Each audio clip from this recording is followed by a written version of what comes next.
One of my closest friends, he was addicted from the time he was about 12, and he's just now recovering, and he still is struggling with it, and he thought he was doing okay, and he's not anymore. I know what kind of person he can be, and what kind of a person he is now is so different from that.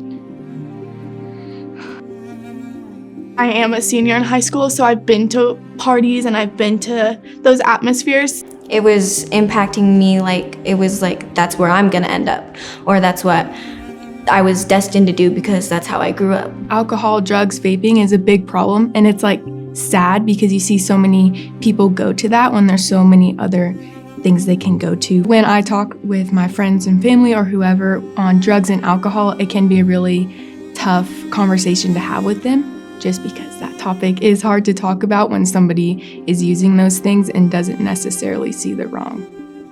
Substance abuse is way more common than you would probably think it is. I have grandparents that are alcoholics, my parents smoke, I have family that vape, that kind of thing. So I always saw it as normal for people to be addicted to substances like that. And going into Stand Tall has definitely helped me learn that it's not okay to be addicted to things like that, and there are ways out. Once upon a time when my parents were in school, they were using drugs because they were accessible and there was no intervention or prevention piece.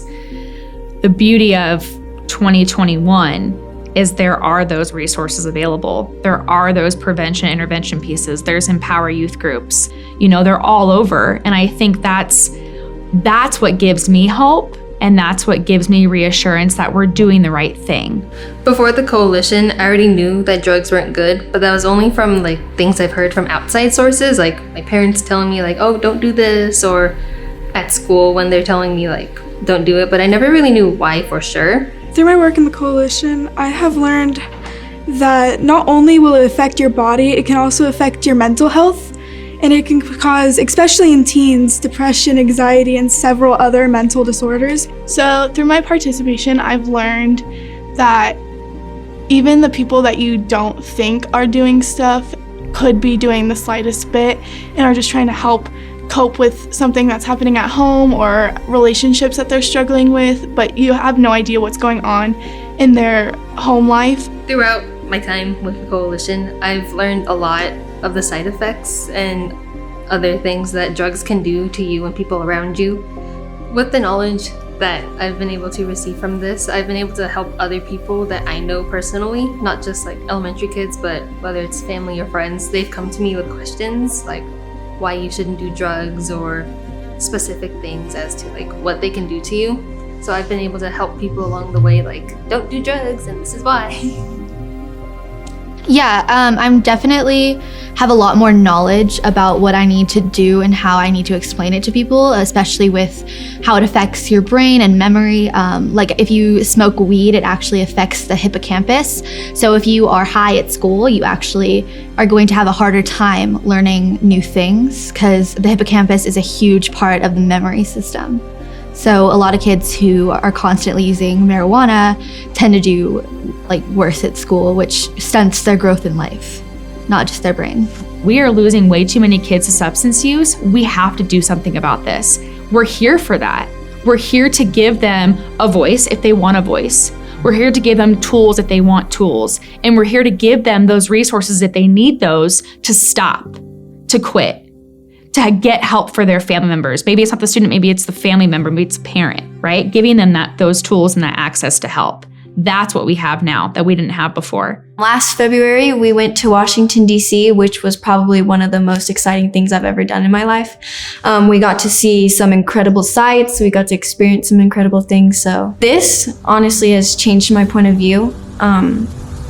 Going to D.C. and seeing all my opportunities with being drug-free and all that made me feel like I could do way more. Yeah, I really feel like the coalition helped me just spread the word and be able to talk to my close friends who've been addicted or are thinking about trying it. I remember doing an acrostic of our names about who we are, and describes ourselves in that acrostic. So I thought that it was really awesome that we did that.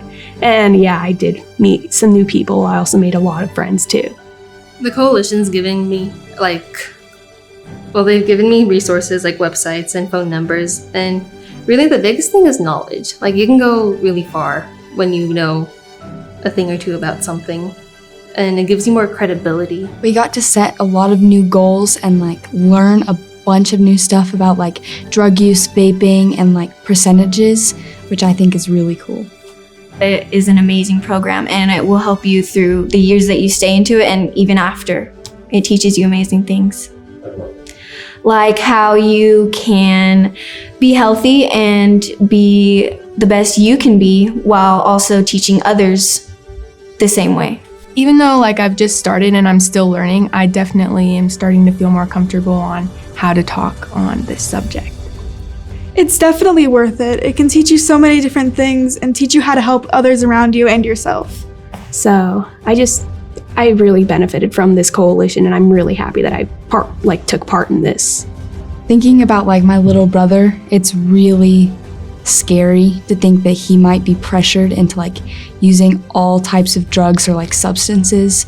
Even though we are for prevention, some of us still struggle with addiction, and that's one of the biggest things is we're able to encourage each other. For me, being an advocate is really just the idea of making a difference in the world.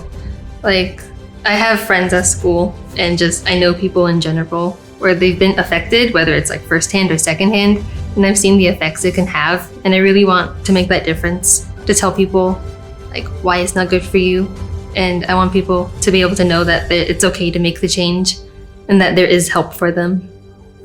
I think knowledge is power. And if we give them that knowledge and they run with it, there's nothing stopping them.